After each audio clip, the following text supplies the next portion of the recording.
Hey friends, thanks for joining me on this episode. So great to have you here because it's a pretty special one. I get to have a chat with author and my friend Kerrie Phipps, and we're here to talk about her brand new book, which is How to Talk to Strangers. And the subtitle is brilliant. It's to decrease anxiety, build confidence, and make a bigger difference in the world. Welcome, Kerrie. Thank you, Nathan. Always good to be chatting with you. Yeah, always good to have you here. Yeah. And you're at home, so this is the At Home with Nathan session. And I wanted to bring you here because obviously around the world, that's probably where you are too. You've probably been in lockdown of some description in your house as well. So I thought, why not do like for like?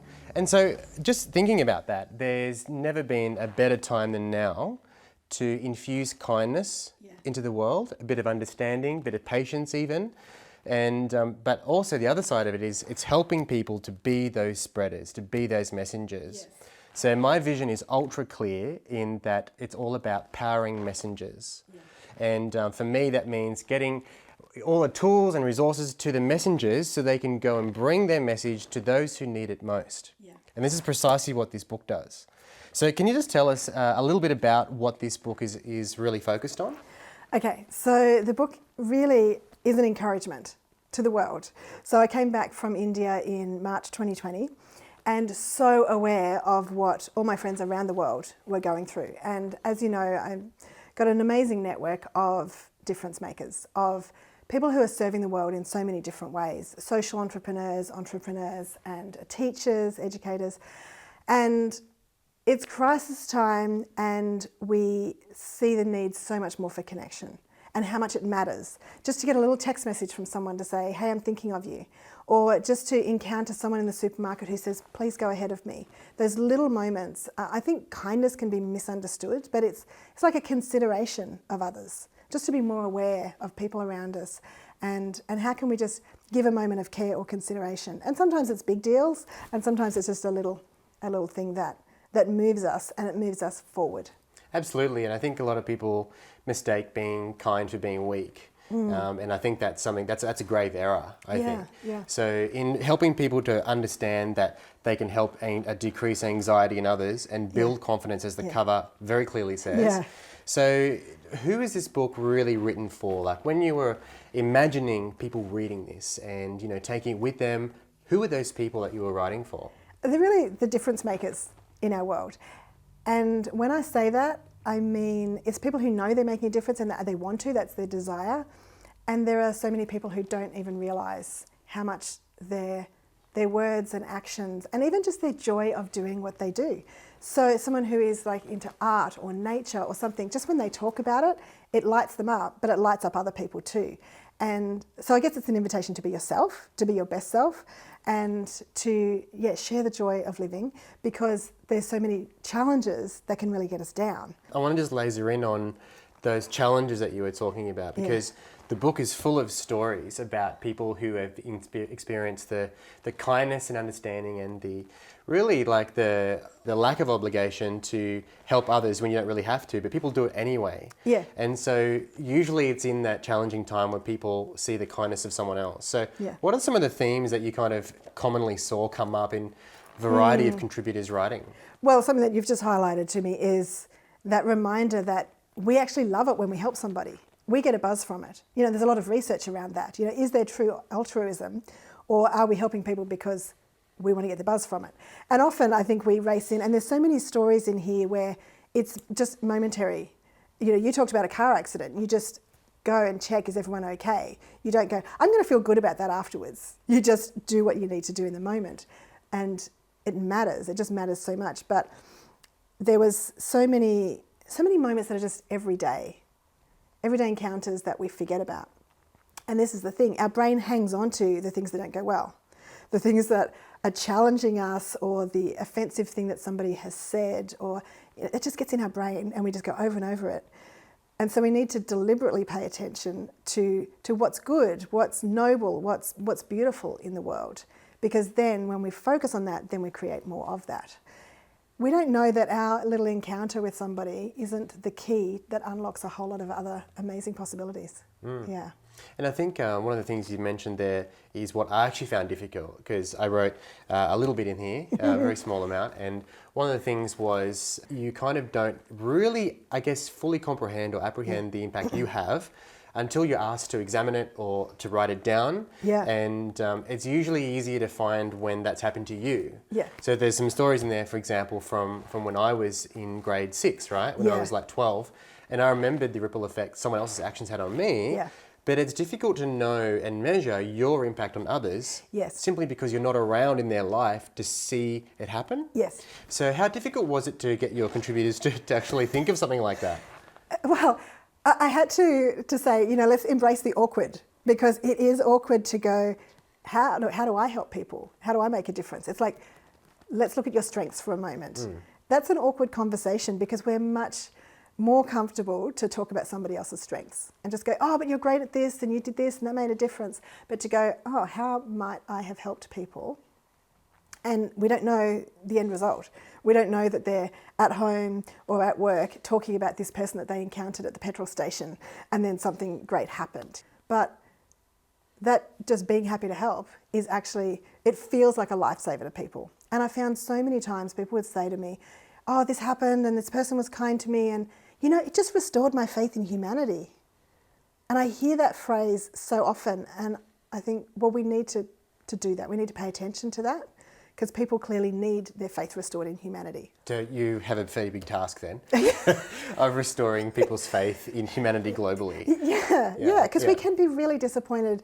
I mean, we can be disappointed in ourselves, but we can be so disappointed in others also. And so I want to remind people that people are fabulous, and you are fabulous. You make a bigger difference than you know. And I feel like I actually did a search, because I thought, how many times, like a search through the text, oh my gosh, how many times did I say that? Did I repeat myself too much? But I didn't. But the theme is there. That theme of you make a much bigger difference than you know. Yeah, absolutely. And I think in the theme of difference and being a difference maker, we also have to look at people being different. So I love this TV show on Apple. I don't know whether you've seen it, Ted Lasso, and he's annoyingly optimistic and he's an awesome guy. And it's a fish out of water story of an American football coach going to teach soccer or coach soccer in England.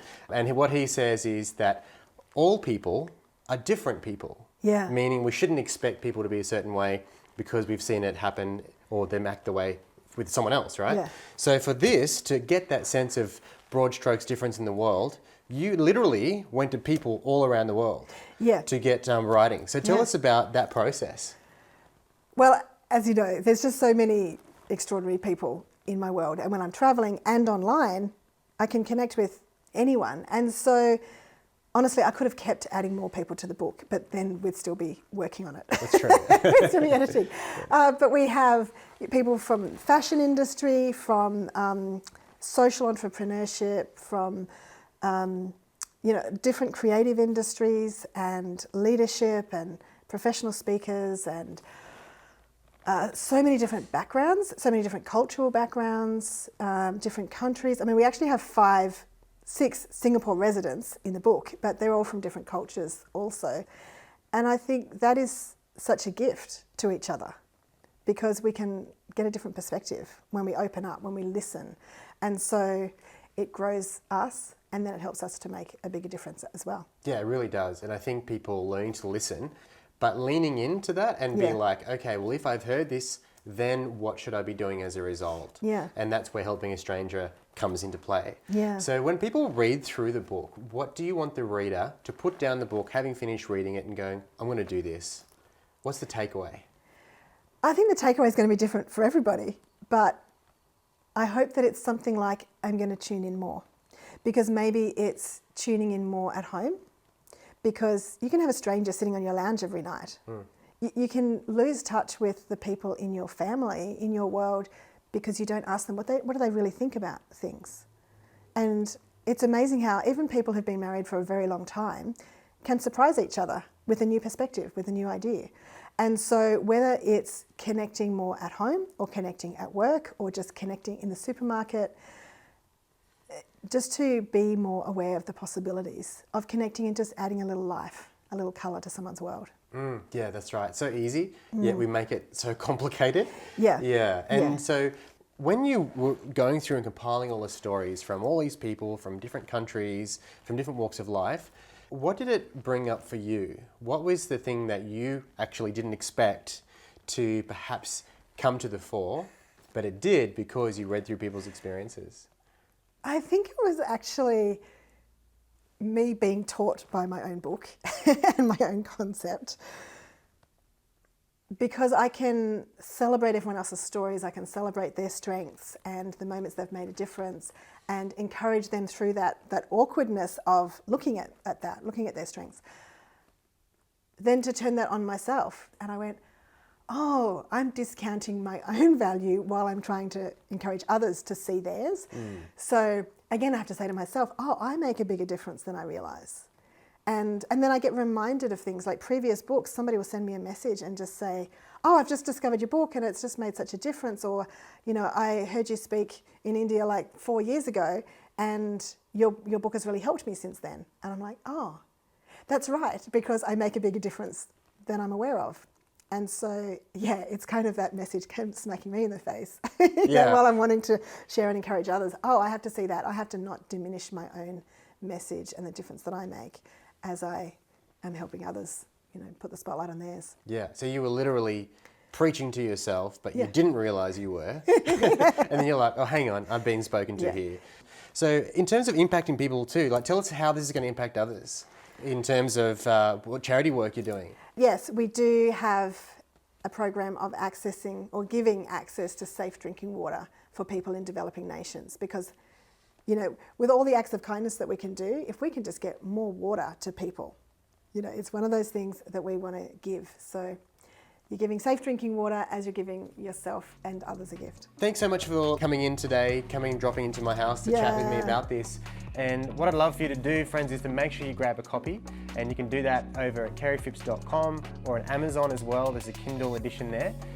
So another thing I want to let you know is that we're going to be interviewing Kerrie in another episode about how to co-author a book. So I know that a lot of people find it difficult to just say, yep, I'm going to commit to writing a book on my own. But being a co-author is a really different experience again, and perhaps the thing that they need to get into the authorship world. So we'll catch you in that episode. Thanks, guys.